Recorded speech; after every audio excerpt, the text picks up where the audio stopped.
آپ دیکھ رہے ہیں مسائل کا حل چینل۔ قال رسول اللہ صلی اللہ علیہ وسلم اوتیت بجوامع الکلم۔ حمد و ثنا رب کائنات کے لیے بے شمار صلاۃ و سلام سید الانبیاء سید ولد آدم محمد رسول اللہ صلی اللہ علیہ وسلم کی ذات پر۔ حمد و صلاۃ کے بعد رسول اکرم صلی اللہ علیہ وسلم کا فرمان کہ اللہ کی طرف سے مجھے جامع کلمات عطا کیے گئے۔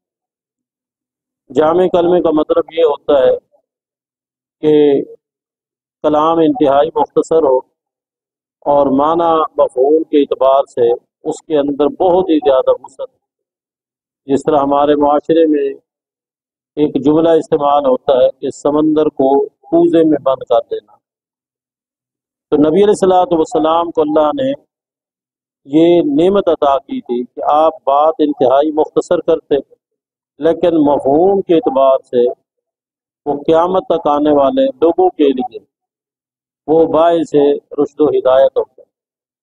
دو رسول اللہ صلی اللہ علیہ وسلم کے مختصر فرمان آپ کے سامنے رکھتا ہوں۔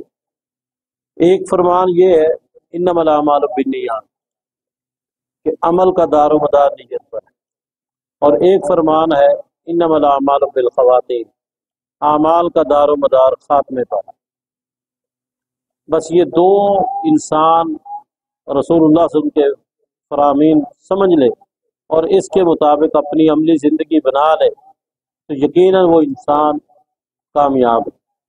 پہلے حدیث کا مطلب کہ انما الاعمال بالنیات، اعمال کا دار و مدار نیت پر ہے، یعنی اللہ پاک نے جو چیز دیکھنی ہے وہ انسان کا جو اخلاص ہے نا وہ دیکھا، اور قیامت کے دن جو وزن ہوگا وہ اخلاص کا ہوگا۔ ایسا بھی ایک انسان آئے گا جس کی نیکیاں وہ پہاڑوں سے بھی زیادہ ہو، لیکن اللہ کے ہاں اس کا کوئی وزن نہیں ہو، حالانکہ نیکیوں کے تو انبار ہیں لیکن اللہ کے ہاں کوئی وزن نہیں۔ وجہ کہ ان نیکیوں میں اخلاص ہے۔ اس بات کو سمجھنے کے لیے وہ مشہور حدیث آپ نے سنی ہوگی کہ قیامت کے دن اللہ تعالیٰ سب سے پہلے جہنم کے اندر جن لوگوں کو ڈال کے جہنم کی آگ بھڑکائے گا وہ تین طرح کے لوگ ہیں۔ ایک قرآن کا قاری ہوگا، اور ایک اللہ کے راستے میں خرچ کرنے والا ہوگا سخی، اور ایک جہاد کرنے والا ہوگا۔ اندازہ لگائیں کہ ظاہری طور پر تو کتنے نیک اعمال، قرآن کی قرات، اللہ کے راستے میں خرچ کرنا اور اللہ کے راستے میں جہاد کرنا، لیکن ان تینوں کو اللہ جہنم میں ڈال دے۔ لمبی حدیث ہے۔ وجہ کہ ان کے اندر جو کمی تھی وہ یہ تھی کہ اخلاص نہیں۔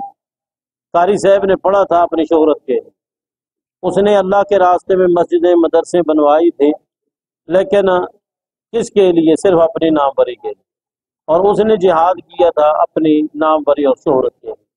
لوگوں کو تو ان کے باطن کا پتہ نہیں چلا، لیکن اللہ سے تو مخفی نہیں تھا۔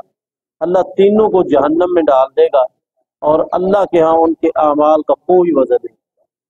اس لیے سب سے پہلی چیز اپنے اندر اخلاص پیدا کرے، یعنی کوئی کام کرنا ہے تو صرف اور صرف اللہ راضی ہو جائے۔ یاد رکھیں ساری دنیا ناراض ہو جائے، کبھی بھی دنیا کی ناراضگی کی پرواہ نہ کرنا، بلکہ یہ دیکھنا کہ اللہ ناراض نہ ہو۔ بس اللہ راضی ہے، سارے ناراض ہیں، کوئی پرواہ نہیں، اور سارے راضی اور اللہ ناراض ہے تو آپ کے لیے کوئی فائدہ نہیں۔ اس لیے جو کام کرنا ہے اللہ کی رضا کے لیے کرنا ہے۔